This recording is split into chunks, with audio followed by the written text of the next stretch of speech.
8, 9월 정도 지나고 나면은 시장이 쉽지 않겠다. 그리고 이제 무엇보다 제가 누누이 말씀드리지만 지금 대한민국 부동산 시장에서 거품이 가장 많은 데가 대한민국 서울이에요.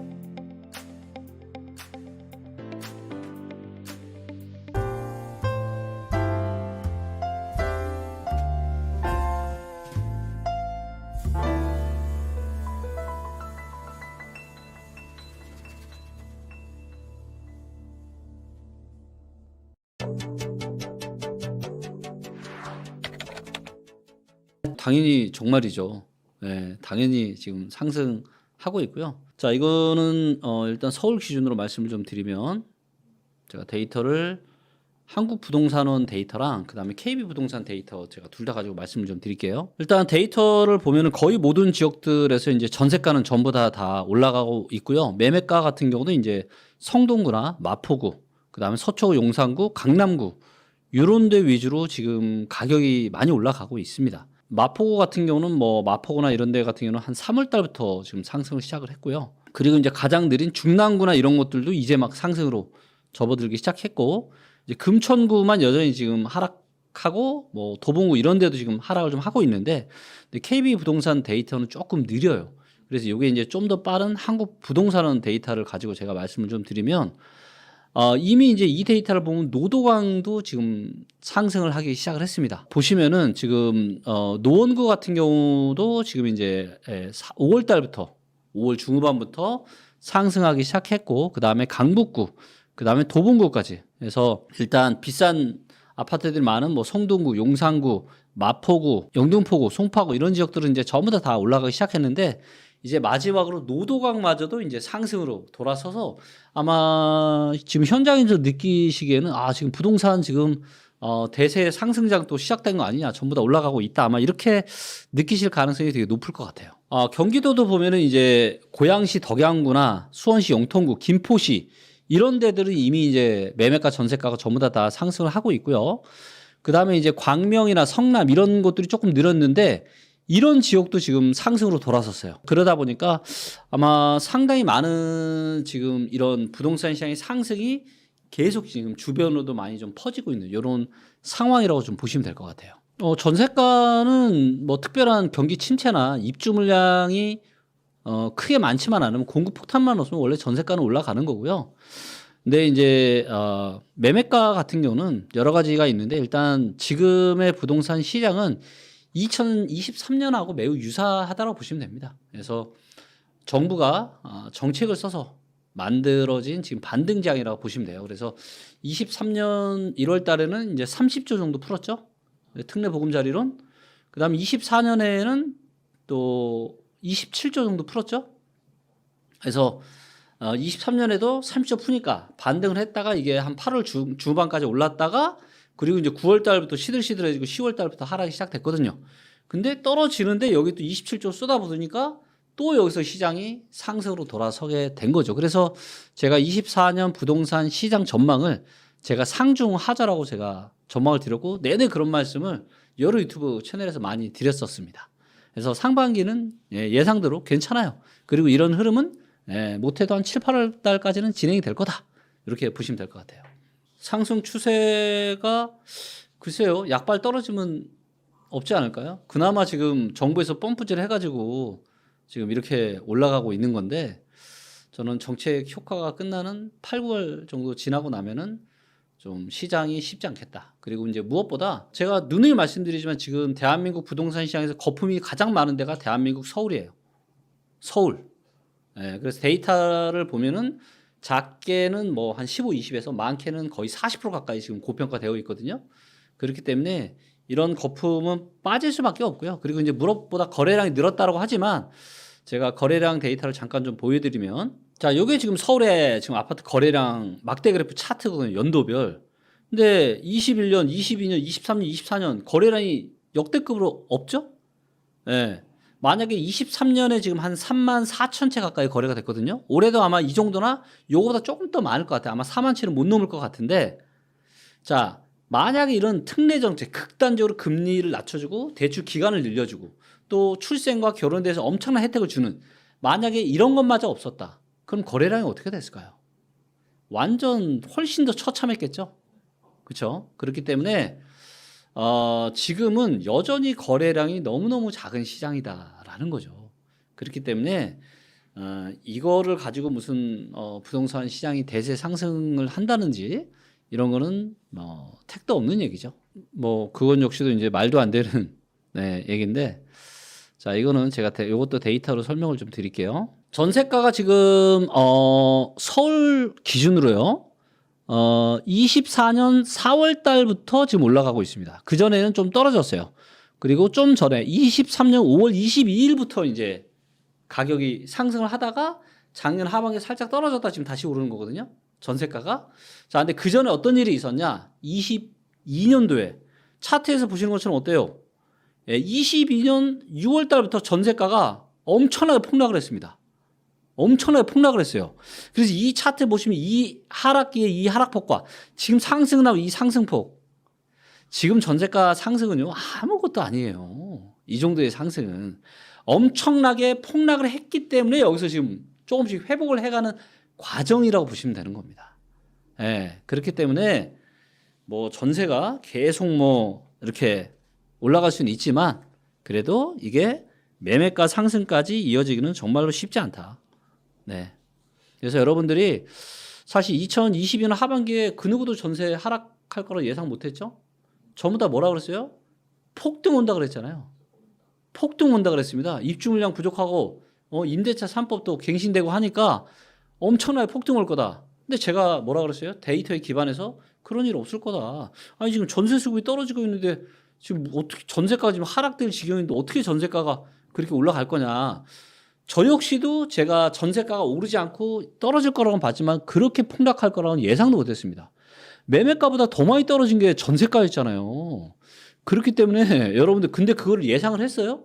그리고 전세가가 왜 폭락하는지 아세요? 전세가 폭락하는 이유는 두 가지가 있습니다. 첫째, 공급 과잉. 근데 2022년 하반기에 서울에 공급 과잉이 있었어요? 없었잖아요. 오히려 입주 물량 부족하다고 난리였잖아요. 자, 그럼 두 번째 이유. 경제 위기입니다. 경제 위기 있었어요? 없었잖아요. 근데 22년 하반기에 왜 매매가보다 전세가가 더 많이 폭락을 했냐고요. 이유는 딱 하나예요. 본질적인 가치 대비해서 전세가가 너무 비싸졌다라는 거예요. 아무도 이걸 떠받쳐 줄 수가 없는 엄청난 가격이기 때문에 이게 엄청난 폭락이 나타났던 거죠. 그리고 지금도 여전히 제가 말씀드리면 서울 기준으로는 지금도 여전히 전세가의 거품이 아주 많아요. 거품이 많습니다. 그리고 이거는 언제 또다시 무너질지 몰라요. 그리고 공급에 숨겨져 있는 게 있습니다. 뭐냐? 지금 서울에 입주 물량 부족하다고 하는데 후분양 데이터가 숨겨져 있어요.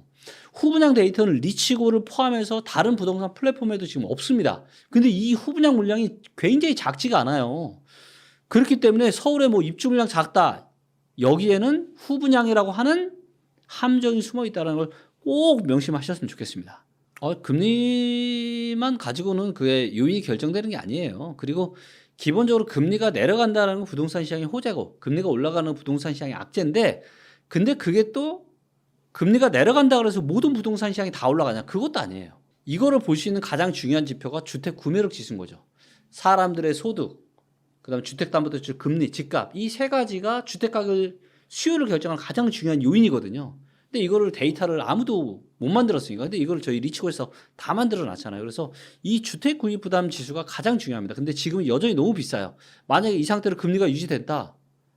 부동산의 호재로 작동할 수가 없죠. 방법이 여러 가지가 있는데 일단 여기 리치고 홈페이지 리치고.ai 가셔서 여기 엑스퍼트 분석이라고 하는 게 있는데요. 이걸 누르시면 돼요. 그러면 전국에 대한 분석, 시도에 대한 분석, 시 군구에 대한 분석까지 다 볼 수 있어요. 그래서 예를 들면 시도 서울 이야기를 지금 하고 있으니까 서울의 데이터를 좀 볼게요. 자, 서울의 매매 주택 구입 부담 지수가 지금 얼마냐면 312입니다. 이 이야기는 무슨 얘기예요? 서울에 내가 대출 껴서 집 살려면은 한 달에 312만 원씩 갚아야 돼요. 평균.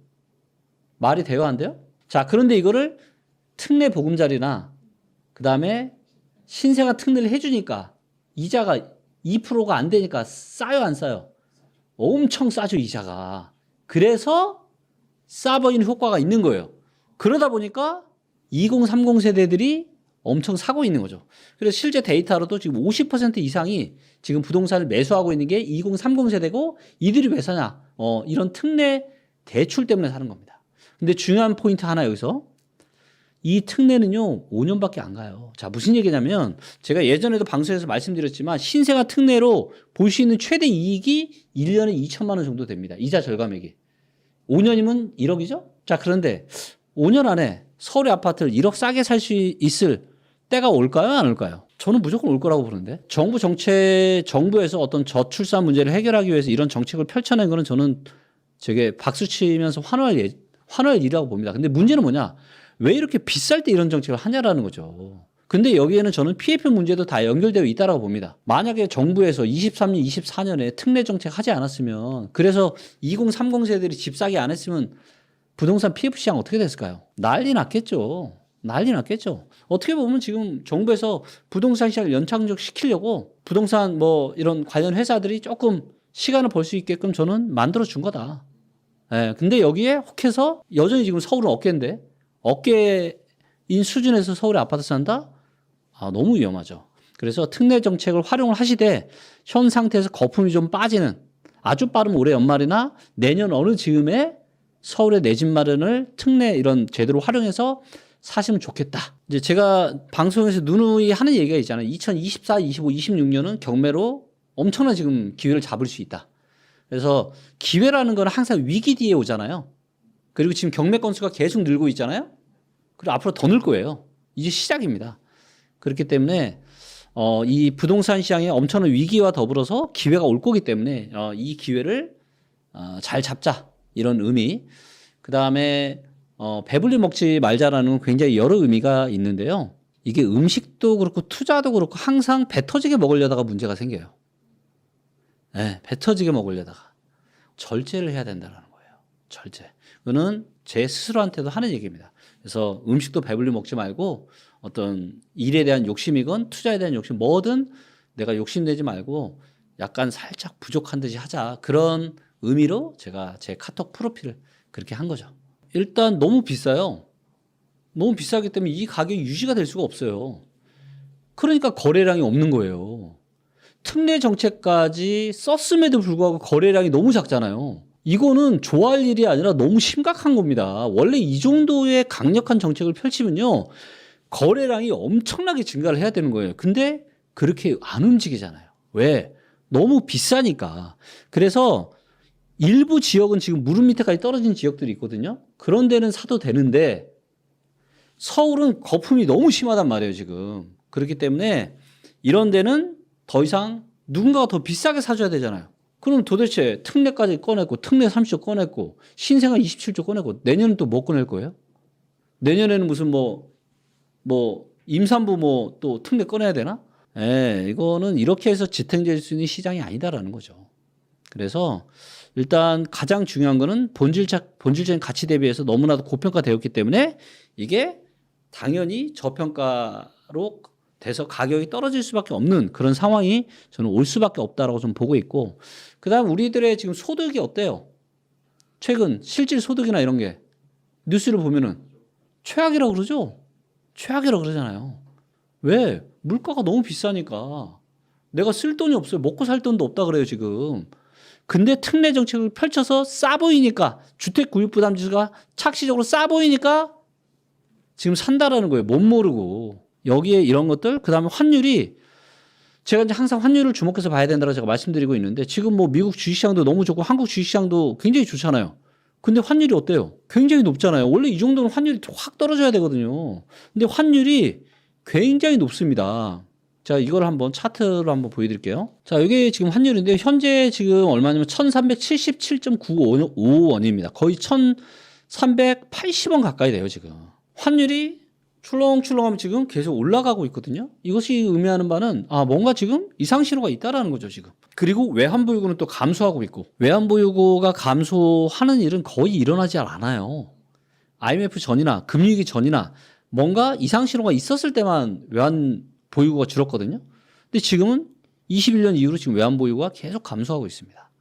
그래서 지금은 뭔가 대한민국에 상당한 충격파가 올 수도 있는 이런 것들을 환율이나 외환보유고로 어느 정도 볼 수 있기 때문에, 물론 그런 일이 무조건 벌어진다는 건 아니지만 우리가 이런 거예요. 빨간불에 내가 신호등 건넌다고 해서 무조건 사고 나나요? 아니죠. 근데 빨간불이야. 신호등 건너실 거예요? 네, 이런 상황이에요 지금. 대한민국 지금 부동산 시장에 빨간불이 들어와 있는데 왜 지금 그런 단기적인 정부 정책에 현혹이 돼가지고 이거 지금 내 집 마련을 하냐라는 거죠. 내 인생을 걸고. 아니 30년 동안 갚아야 되잖아요. 40년 동안 갚아야 되잖아요. 그럼 무릎 밑에서 싸게 사야죠. 1년 뒤에 오든 2년 뒤에 오든 이런 기회는 무조건 올 수밖에 없다. 그리고 그때 사야 안전하다라는 거죠. 30년 뒤면 2024니까 2054년이잖아요. 그러니까 서울 인구가 792만인데 이건 큰 의미가 없는 게 서울의 유동 인구가는 계속 1000만이에요. 1000만인데. 근데 이제 서울만 그런 것이 아니라 전국이 지금 많이 감소하잖아요. 이때 통계치로 제가 보니까 한 인구 한 15% 정도 감소하는 걸로 알고 있거든요. 통계청 수치인데 그 통계청 수치는 시나리오가 세 가지가 있습니다. 긍정적, 중도적, 부정적 시나리오 세 가지를 두는데 어떻게 될지는 우리가 볼 때 주택시장 정책이 잘 맞춰지면 2, 30년 뒤니까 다시 주택이 살아날 수도 있지만 이 추세로 이어진다면 지금 이렇게 감소합니다. 이 연구죠. 근데 각자 다 틀린 연구들인데 결론적으로 뭐냐면 2004 한국경제연구원이라고 있습니다. 거기서는 또 40년 뒤에 한국 부동산 끝이다라고 얘기합니다. 40년. 그러니까 2060년이에요. 그러니까 약간 뒤로 늘려놨어요. 그 얘기 뭐예요? 잘 생각해 보시기에 자꾸 이런 뉴스가 많이 나오잖아요. 결정적으로 최근에 뉴욕타임즈에서요. 전 세계 나라에 대해서 정치, 경제, 사회, 문화에 대해서 두꺼운 보고서를 만들었습니다. 한국에 대해서도 꽤 돼요, 양이. 근데 제가 거기에 기억에 남는 건 이겁니다. 약간 비아냥대틀한 표현도 들어있어요. 보고서에. 데이터가 거의 완벽합니다. 뭐 OECD하고 IMF하고 한국하고 다 갔다가 총합해가지고 출생률 문제 앞으로 이런 걸 다 표시해놨는데 데이터 그래프도 많이 들어가 있고 내용에 대한 분석의 요점이 겁니다. 한국 군인 징집 뭐 얘기 나오잖아요. 모병제 50만은 이미 꺾였고 이 추세면은 몇십 년 뒤엔 군인이 없는 이런 분위기를 써놨어요. 그리고 그 뒤에 바로 다른 분석이 출생률 막 해놓고 한국의 유모차가 팔리는 양에서 아기들한테 팔리는 게 뭐 10만 대라고 하면 반려견한테 팔리는 게 13만 대인 거예요. 그러면 사람들이 아기를 낳는 것보다 반려견 이런 개념이 해외 시각에서 이걸 비친 거예요. 그러면 그분들이 우리나라에 대해서 장래 발전성에 대해서 좋게 보나요? 아니란 얘기죠. 그러니까 환율이 자꾸 뛰는 거예요. 그런 보고서가 자꾸 나오니까. 물론 경제 펀더멘탈적인 요소도 있지만 사람들이 어떻게 생각하냐에 따라서 그 나라의 통화 가치가 결정되잖아요. 근데 보고서들이 연이어 나오는 거예요. 지금 IMF, OECD 그 뉴스에서 많이 보셨을 거고 작년 5월에는 이코노미스트가 일면에다 썼잖아요. 일면에다. 한국, 일본과 너무 똑같아. 추가적으로 전세 대출이 있어서 더 위험할 수도. 그 기사를 보고 한국에 투자할까요? 물론 여러분 생각해보세요. 미얀마에도 투자할 때가 있습니다. 근데 우리는 보도를 어떻게 접하냐면 한국에 뭐 어디에 해외가 들어왔다. 뭐 투자 유치했다. 아프리카도 해외에서 투자합니다. 유치하고. 생각 잘해야 돼요. 정신 차려야 돼요.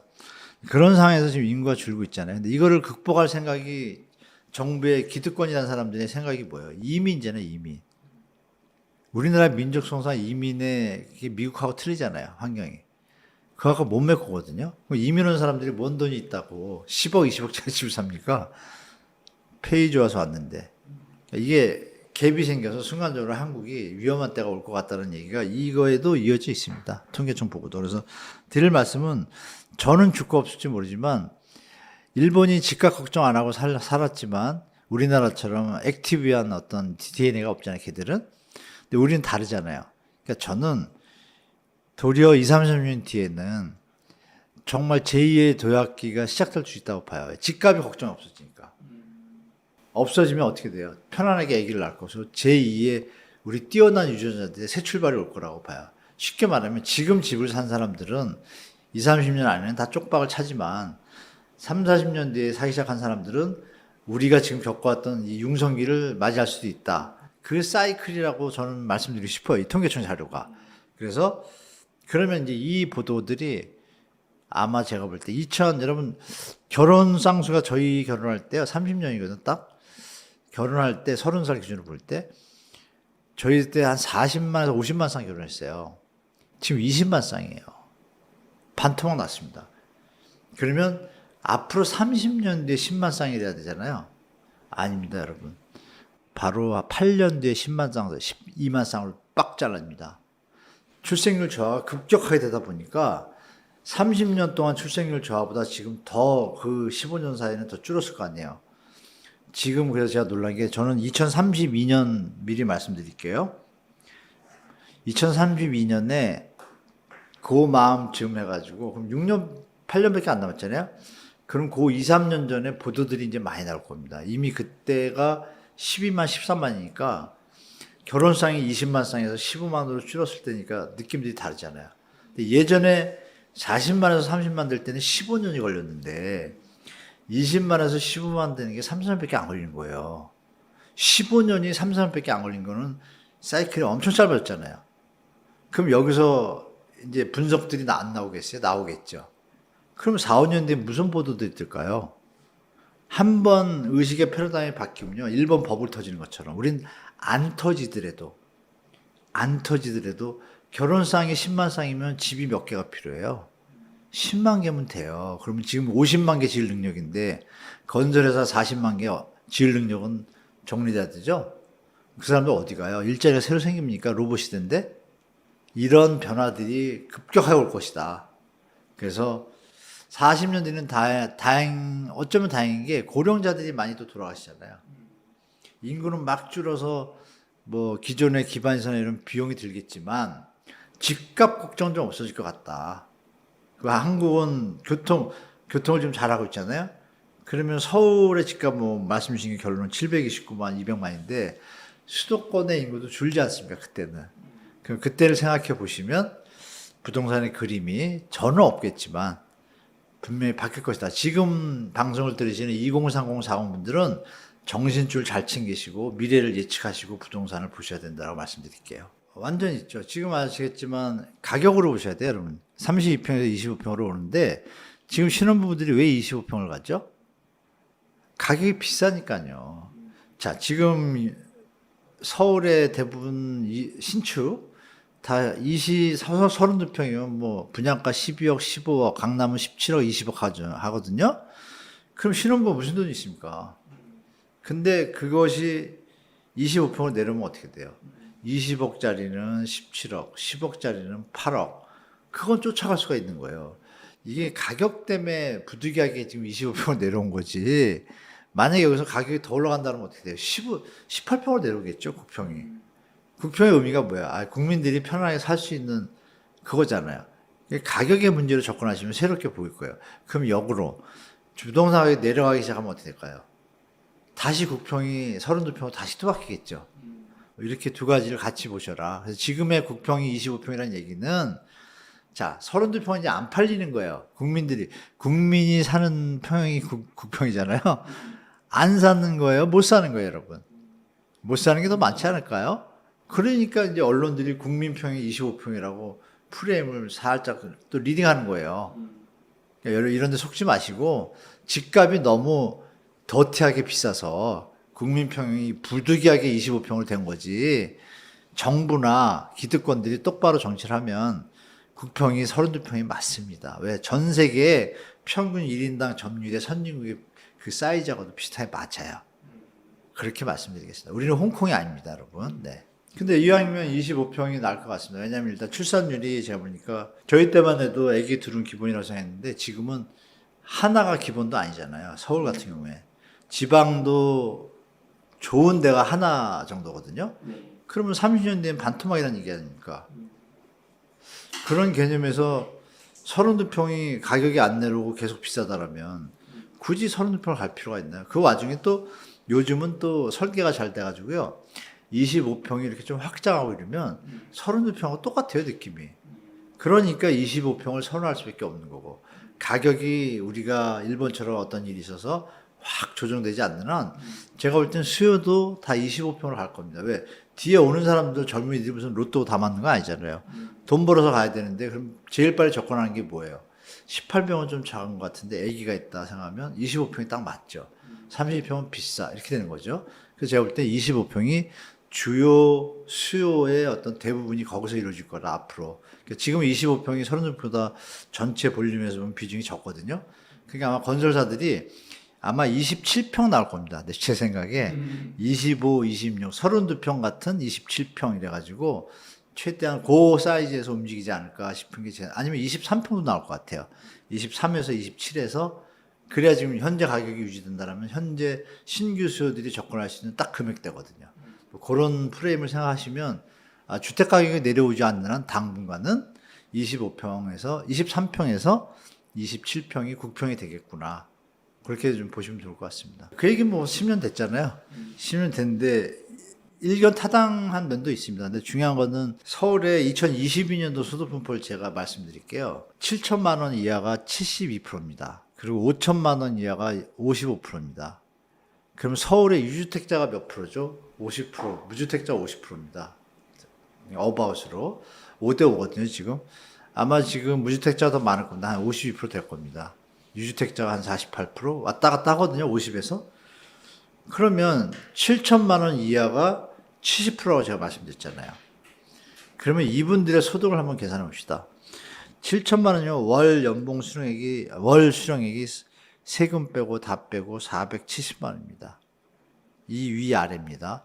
470만 원이면 2023년도 법원의 최저 생계비 기준이 얼마냐면요.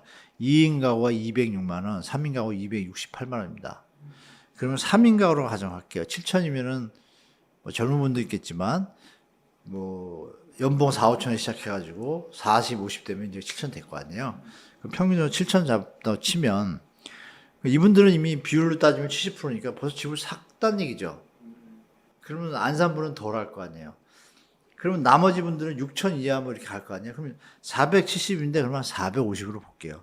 450인데 2인 가구면은 200만 원 빼면 250만 원 남아요. 1년 보면 얼마예요?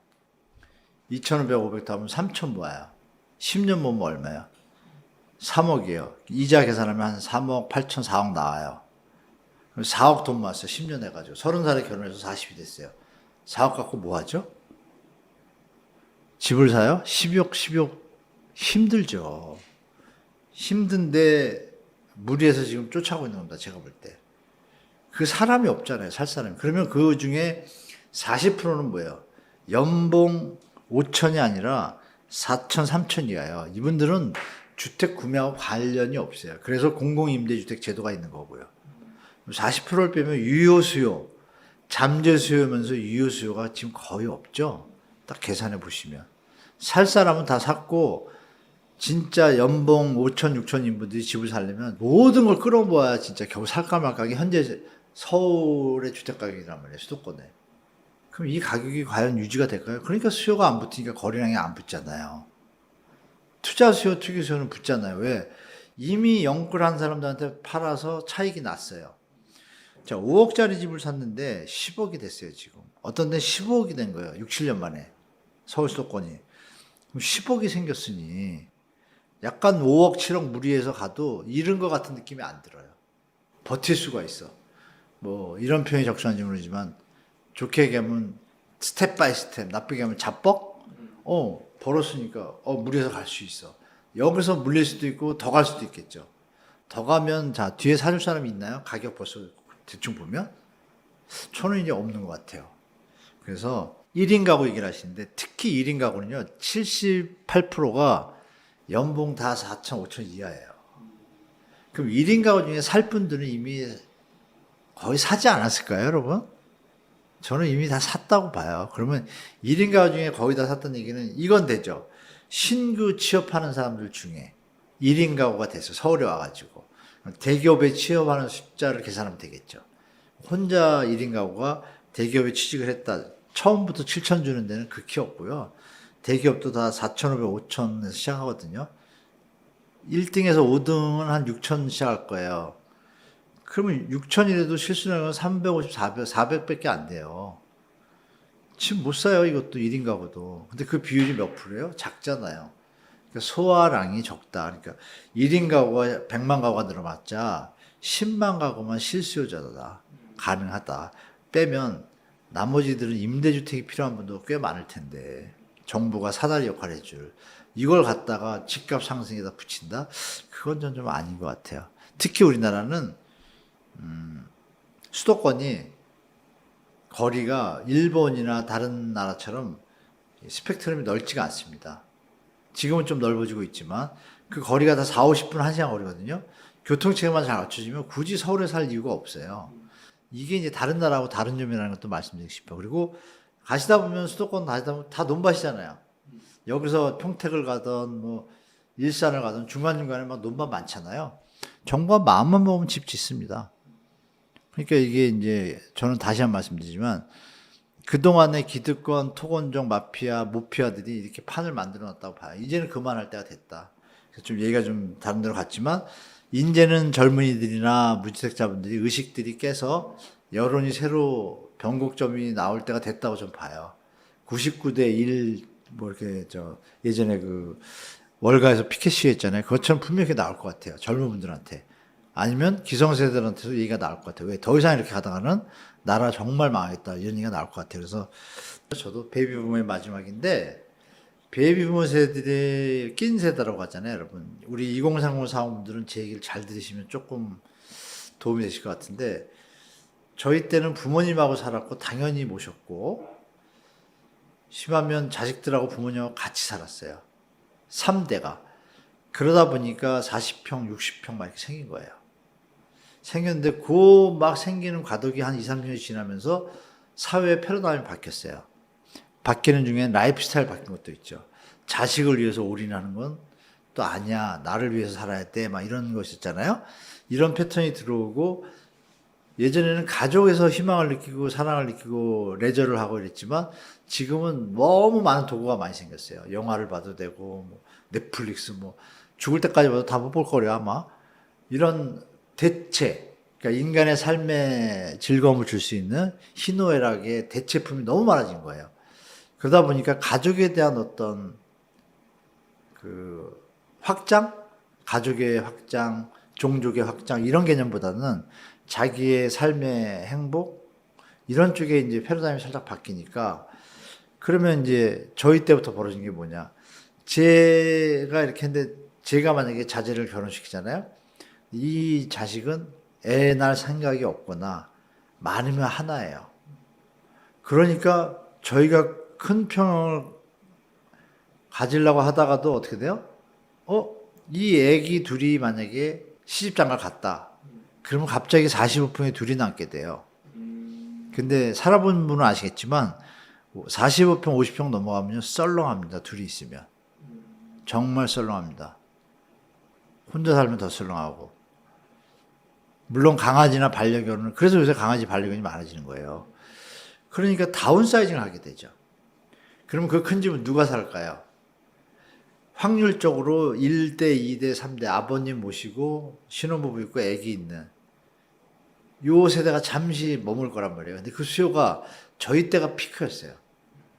근데 지금은 저희도 다운사이징을 하고 있으니 그 다음 세대가 우리처럼 똑같이 집을 다 사고 다운사이징을 해야 되는데 우리 때는 결혼상이 50만이었는데 지금은 30만이라 했잖아요. 20만이죠 지금. 그럼 이미 줄었잖아요 수요가. 그러면 앞으로 20년 뒤는 어떨까요? 더 줄겠죠. 그래서 조금 제가 볼 때 그게 집값 하방 압력에도 영향을 주지 않을까.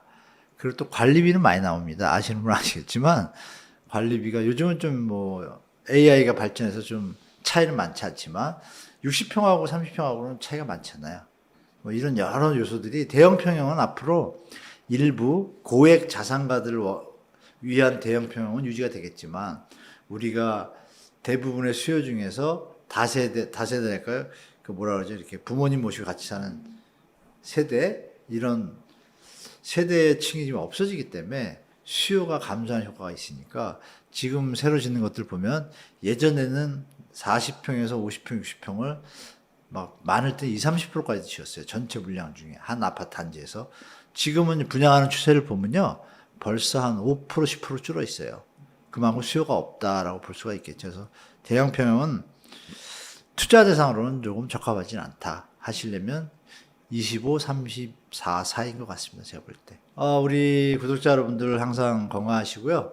드릴 말씀은 그 손정웅이라고 손흥민 아버님 말씀하셨잖아요. 가까이 있는 것만 보면은 맨날 뉴스 보면은 막 근심돼요. 주택가가 상승한다 막 이러면 근심이 되지 않습니까? 근데 지금 제가 방송에 말씀드린 것처럼 넓게 보시면 만약에 20살인 분이 계세요.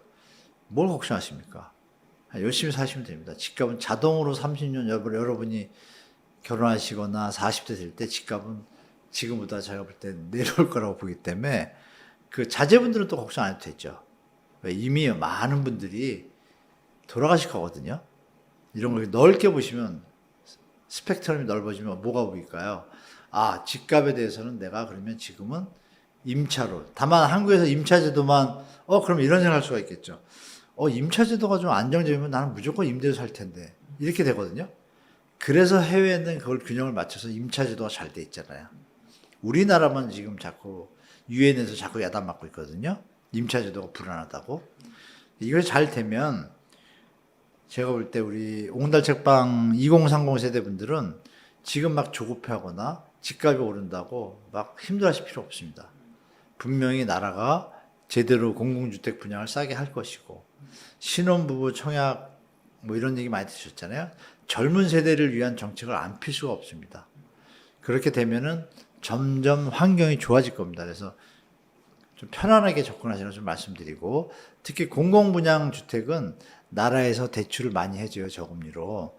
말씀드린 것처럼 지금 택지가 이미 많다고 그랬잖아요. 서울 수도권에 아마 올해 하반기 내년 사이에 공공분양 안 할 수가 없을 겁니다. 암만 경기 안 좋아도 할 것 같아요. 제가 볼 때. 그때 그걸 좀 지켜보시면서 조금 그거는 공격적으로 가셔도 돼요. 왜냐하면 당첨이 되시고 나서 돈이 없다고 생각하지 마시고 80%에 대해서 융자를 받을 때 이자가 있습니다. 이자. 그거를 잘 계산하시면 분명히 제가 볼 때는 버틸 수 있는 수준이라고 말씀드릴게요. 80%가 작은 금액이 아니고 그 와중에 만약에 분양률이 떨어지거나 이러면 아마 또 정책 금리를 줄 겁니다. 좀 저렴하게 저금리로 좀 공격적으로 접하시면 될 것 같고 40, 50대 분들은 지금은 전혀 무리하실 때가 아닙니다. 제가 볼 때는 무주택으로 계시다라면 이왕이면 조금 전세값을 조금 더 올려주더라도 요즘은 2+2는 약간 좀 정착화되는 단계라서 일부러 막 내쫓고 집 팔아먹고 이런 나쁜 임대인들이 좀 많이 줄었어요. 줄었기 때문에. 그러니까 4년에 산다고 쳤을 때 4년 뒤에 10% 오르는 거는 제가 볼 땐 편하게 사시면서 감당할 수 있다고 보거든요. 현재 주택 가격이 여러분, 해외에 이런 지표가 있습니다. PRI라고. 이 주택 가격 대비해서 내가 1년에 내는 임대료의 비율이에요. 근데 미국에서는 지표를 어떻게 주냐면 이게 15, 그러니까 15년 동안 낸 임대료가 집값하고 같으면 임대를 사나 집에 들어 사나 똑같습니다. 왜냐하면 미국은 보유세가 좀 세요. 그 비용하고 집의 감가상각을 따지니까 임대로 사는 게 맞는 거예요. 근데 이 수치가 만약에 25다. 그러면 임대료를 25년치를 내야 집값이 나온다면 이건 비싼 거예요. 미국의 관점은 그래요. 그래서 수치를 15에서 넘으면 조심하라고 20 넘으면 임대를 사세요라고 권유를 해요. 아예 가이드가 이렇게 되어 있습니다. 미국 전역에. 근데 대한민국 지금 서울 수도권은요 다 20 넘었습니다. 한번 계산해 보세요, 여러분. 그러니까 조금 거품이 껴있다라고 말씀드리고 40, 50대 분들은 그 임대료 사실 때 한번 계산해 보십시오. 집을 이번에 신규 분양을 받았어요. 주택가격이 10년, 15년 뒤에 올라야 되잖아요. 안 오를 때를 전제를 한 시나리오, 오를 때를 한 시나리오, 내릴 때 시나리오 3개 놓으시고 그러면 내가 지금 임대로 살았을 때 오를 때 손해가 있잖아요. 오른 값만큼. 똑같으면 의미가 없어요. 그죠? 근데 내려가면 세이브가 많죠. 근데 비용 면에서 임대로 사는 게 훨씬 똑같은 값으로 유지가 된다 그러면 훨씬 싸요. 거기서 판단하시면 편안하게 고를 수가 있습니다. 부동산 시장은 약 10년을 주기로 반복해 왔어요. 이제 광기가 한 3년 정도 지속이 돼요. 그리고 이제 패닉이 오는데 패닉은 반년에서 1년 정도. 그다음에 바로 붕괴가 오는데 이것도 반년에서 1년 정도. 그 다음에는 장기 정체기가 와요. 이게 한 5, 6년 정도 지속이 돼요. 우리나라 최근의 부동산 주기를 보면 2018, 19, 20 투기 광풍이 불었잖아요. 광기가 일어났어요. 그리고 2021년도에 그 부동산 가격들이 주춤주춤 떨어질 때 패닉이 왔어요. 영끌족들 어쩔 줄 몰라 있었잖아요. 그리고 2022년도에 드디어 붕괴가 왔어요. 폭락을 했었잖아요. 많이 올랐던 데에는 반토막 이상 떨어졌으니까. 그리고 2023년 들어서는 장기 정책에 들어갔어요. 2022년 말쯤에 급매물은 거의 다 소화가 됐어요. 우리 가계의 60에서 70%가 부동산이에요. 집 한 채인 경우가 많아요. 그래서 그건 어떻게든지 견뎌내요. 아무리 떨어져도 안 팔아요. 또 오랫동안 겪어오면서 부동산은 폭락했다가도 다시 상승한다. 이런 경험이 있으니까 끝까지 버텨요. 그래서 장기 정체기가 지속이 되는데 이게 2023년부터 시작을 했으니까 23, 24, 25, 26, 27년쯤에는 다시 슬금슬금 올라가지 않느냐. 그래서 그 다음에는 이제 또 다시 광기가 한 3년 정도 지속되지 않느냐. 저는 그렇게 내다보고 있어요. 지금은 장기 정책이기 때문에 오르더라도 조금밖에 못 오르고 다시 주춤주춤 내려가고 또 오르더라도 주춤주춤 내려가고 이런 일을 반복할 걸로 보고 있어요. 그거는 흔히 장기 정체기에 벌어지는 일이에요. 장기 정체기에 가면 주택 가격은 못 올라요. 좀처럼 안 올라간다고. 근데 전세 가격은 꾸준히 슬금슬금 올라가기 시작해요. 지난해부터 장기 정체기가 시작됐으니까 올해부터는 이제 전세 가격이 이제 슬금슬금 올라가기 시작하는 때가 된 거죠. 그래서 이제 그 장기 정체기가 끝날 때쯤 되면 그 주택 가격과 전세가가 큰 격차가 없는 때가 와요. 그러면 차라리 집을 사는 게 더 낫겠다 이런 판단을 하게 되면 이제 그때부터 주택 수요가 본격적으로 일어나면서 광기가 벌어져요. 그거는 한 5년 정도 지나야 벌어지는 일이에요. 주택 가격은 일정한 수준에서 등락을 하는데 그 벽을 못 뚫어요. 근데 전세 가격은 끊임없이 꾸준히 올라가서 한 4, 5년 정도 지나면 그 격차가 거의 없어져요. 그때 집 사는 게 더 낫겠다 해서 전세에 사는 사람들이 집을 사게 돼요. 주택 수요가 일어나는 거죠. 그래서 이제 그때부터 투기 열풍이 불기 시작하죠. 투자 목적이라면 그거 안 하시는 게 좋아요. 혹시라도 세계적인 금리가 닥쳐서 우리 경제를 덮쳐오면 부동산 시장에 더블 딥이 올 수 있어요. 크게 손해를 볼 수 있어요. 다만 실수요자라면 지금 사도 상관없어요. 그 짧은 기간 그것만 버텨내면 또 다시 오르게 되거든. 그래서 앞으로 한 늦어도 5년 후에는 다시 투기 열풍이 불 가능성이 아주 높아요. 그때까지 버틸 여력이 있으면 지금 실수요자면 사도 돼요. 앞으로 더 안 떨어져요. 금리가 터지지 않는 한은. 그래서 지금도 타이밍은 나쁘지 않아요. 건축 비용도 마찬가지지만 일반 물가는 주택 가격보다 더 점진적이고 더 안정적으로 상승을 해요. 주택 가격은 단속적이에요. 안 오르고 있다 갑자기 올라요. 이게 미래 수요가 현재 수요로 넘어와서 합쳐질 때 폭등을 하니까 그런 단속성을 가지고 있어요. 그러다가 미래 수요가 현재 수요로 넘어왔으니까 조만간 수요가 없어지는 때가 오잖아요. 그러면 부동산 가격은 폭락을 해요. 지금은 부동산 가격은 못 오르고 있는데 건축 가격은 지속적으로 상승하고 있어요. 알게 모르게 상승하고 있었는데 갑자기 확인해 보니까 많이 올랐더라. 지금 상황이 그런 상황이에요.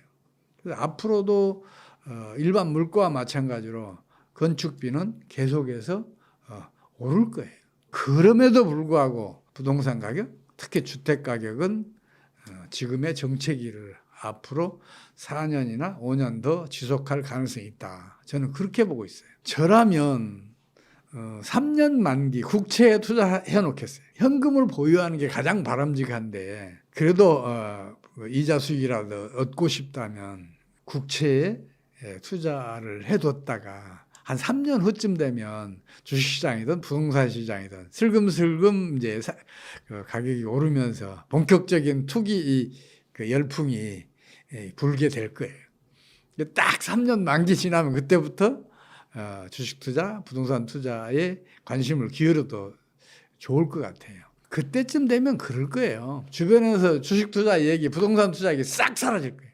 장기 정책이 오래 지속이 되니까 이제 관심이 싹 사라지는 거죠. 그럼 그때가 최적의 투자 시기. 유명한 그 투자의 귀재들이 이제 그런 얘기는 오래전에 이미 뭐 여러 저서에서 남겨놓기도 하고 뭐 말로도 남겨놨으니까 제가 뭐 그건 강조할 필요가 없겠죠. 경제학에는 병약이 없어요. 그래서 제가 1982년도에 우리나라가 외환 얘기를 겪어요. 이제 그때부터 제가 경제 병약에 관심을 갖기 시작해서 몇 년 안에 경제 병약을 수립하면 좋겠다는 생각으로 뛰어들었는데 이게 무려 42년이 걸렸습니다. 경제도 종종 질병에 걸려요. 우리는 그걸 흔히 경제 위기 혹은 경제 파국이라고 불러요. 근데 경제학에 병약이 없다니까요. 그래서 경제학의 병약을 수립하면 세계적으로 각광을 받지 않겠냐 이런 그 판단을 하고 열심히 이제 노력을 해봤는데 그 원리를 못 찾는 거예요. 사실은 제가 경제 병약을 수립하기 전에 이 분야에 아주 탁월한 저서가 하나 있어요. 찰스 킨들버거라고 유명한 경제사학자인데 이분이 1978년도에 마니아스 페닉스 크레시스라는 책을 내요. 우리말로는 광기, 패닉, 붕괴라는 그 이름으로 이제 번역이 돼 있어요. 근데 제가 그때 마침 그 책을 읽었어요. 근데 이분 얘기가 금융위기는 반드시 반복된다. 그리고 그 반복이 광기, 패닉, 붕괴의 과정을 거친다. 이걸 이제 세계 금융 위기 역사 700년사를 연구하고 그 결론을 내려놨어요. 근데 이분이 딱 하나 빼먹은 게 있어요. 뭐냐면 경제 위기가 왜 반복적으로 벌어지는지 그 필연적인 이유를 못 찾아냈어요. 그리고 광기가 왜 필연적으로 벌어지는지 이게 또 패닉으로 왜 필연적으로 발전하고 결국은 붕괴로 이어지는지 여기에 대한 그 과학적인 원리를 찾아내지를 못했어요. 그래서 그걸 내가 찾아내면 경제 병리학을 수립했다는 얘기를 듣겠다. 그러면 세계적으로 각광을 받지 않느냐 그런 싶은 생각이 들어서 경제 병리학 연구를 시작했었는데 그 원리를 찾는데 30년이 걸렸어요. 그걸 찾아놓고도 제가 찾아낸 그것에 대해서 임상 사례들로 증명을 해야 될 거 아니에요. 그래서 임상 사례 연구하는데 또 10여 년이 걸려서 올해 초에 겨우 이 책을 발간했습니다. 이건 이 내용은 간단해요. 뭐냐면 경제 위기는 반드시 금융위기를 거칩니다. 그리고 이 금융위기는 필연적으로 반복될 수밖에 없어요. 이게 왜 그러냐면 이 세상의 재화는 크게 두 가지가 있어요. 하나는 우리가 일상적으로 소비하는 이런 일반 재화들이 있고 또 하나는 재산형 재화들이 있잖아요. 대표적으로 주식, 부동산 이런 것들이 있는데 주식이나 부동산은 일정 기간 저축을 해야 수요가 일어나잖아요. 그 저축이 축적되는 동안은 수요가 안 일어나요. 가격이 못 올라요. 그 기간이 일반적으로 한 5, 6년 걸려요. 그리고 수요가 일어나기 시작하면 이미 다른 물가들이 많이 올랐으니까 상대적으로 가격이 빠르게 상승을 해요. 그렇게 되면 2년 내지 3년 더 저축을 해야 부동산이나 주식을 살 수 있는 사람들이 2, 3년 더 저축해봐야 그 가격 상승을 못 따라가니까 큰 빚을 내서 수요에 가담을 하게 돼요. 이 얘기는 미래 수요가 현재로 넘어왔다는 얘기 아니에요. 미래 수요가 현재 수요가 합쳐지면 수요가 배가 되고 가격은 폭등을 해요.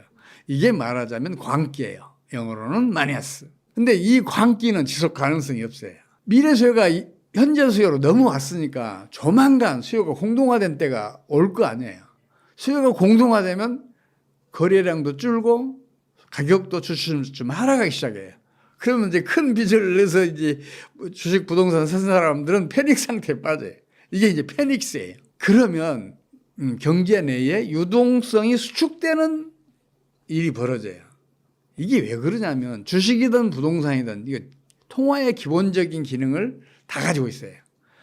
통화의 기본적인 기능은 이제 크게 거래 수단의 기능이 있고 가치 저장 수단의 기능이 있는데 이 기능을 가지고 있는 재화들은 모두 다 준통화로 간주해 줄 수 있어요. 근데 주식이든 부동산이든 거래량 줄고 가격이 떨어지잖아요. 그럼 경제 내에 유동성이 수축되는 일이 벌어질 거 아니에요. 그 유동성이 수축이 되면 신용 창조 원리의 반대 과정인 신용 파괴 원리가 작동을 해요. 그러면서 붕괴가 일어나요. 이게 지금까지 말씀드린 게 금융위기가 반복될 수밖에 없고 광기, 패닉, 붕괴의 과정을 반드시 겪을 수밖에 없는 일반 경제 원리예요. 그래서 이 책에는 그 일반 원리를 자세하게 해명을 해놨어요. 그리고 그 일반 경제 원리를 뒷받침할 수 있게 세계 경제사에서 아주 중요한 금융위기들은 그 임상 사례로서 여기다 실어놨어요. 재미로도 보셔도 읽어보실 만한 가치가 있을 거예요. 행동경제학이라고 경제학에 있어요. 이 행동경제학이라는 게 사실은 그 사회심리학에 기반을 두고 있는데 이 행동경제학에는 코그니티브 바이어스, 그러니까 그 인지편향이라는 게 있어요. 인지편향이 뭐냐면 자기가 해낸 일은 남들이 해낸 일보다 월등하게 높이 평가한다는 얘기예요. 그런 편향된 그 인식을 가지고 있다는 이야기예요. 그래서 제가 지금까지 말씀드린 게 아무리 그럴듯해 이렇게 느끼셨더라도 그 행동에 옮기시지는 않을 것 같아요. 그래서 제가 당부드리고 싶은 게 있어요. 경제를 진단하라고 예측하는 것은 본인이 직접 하시라고 제가 권유드리고 싶어요. 본인이 진단하고 예측한 결과는 자기가 믿게 돼요. 그럼 거기에 따라서 행동하게 돼요. 근데 그게 잘못되면 안 돼요. 그게 정확해야 돼요.